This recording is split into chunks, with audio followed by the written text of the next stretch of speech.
UP विधानसभा चुनाव 2017 ऐसा चुनाव रहा जिसके परिणाम ने विपक्षी दलों को हिलाकर रख दिया।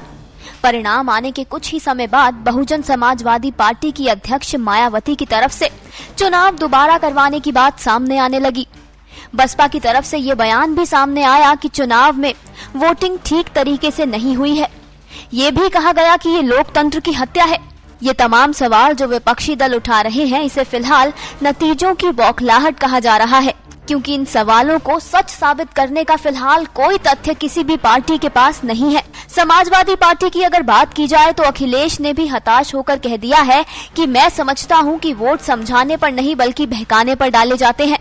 वहीं अखिलेश ने यह भी कहा है कि अगर किसी पार्टी की तरफ से चुनाव पर सवाल खड़े किए गए हैं तो इसकी जांच बिल्कुल होनी चाहिए।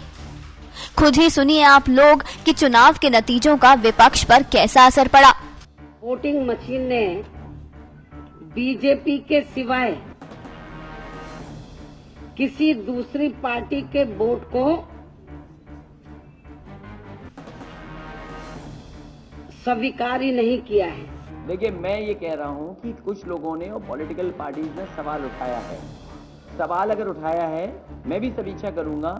अगर किसी पॉलिटिकल पार्टी ने सवाल उठाया तो उसकी बिल्कुल जांच होनी चाहिए। याद दिलाते चलें कि यूपी में इस बार बीजेपी को प्रचंड बहुमत मिला है।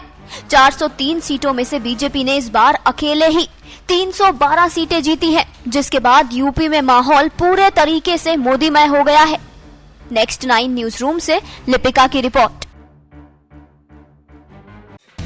Subscribe now to receive new updates, reviews and news.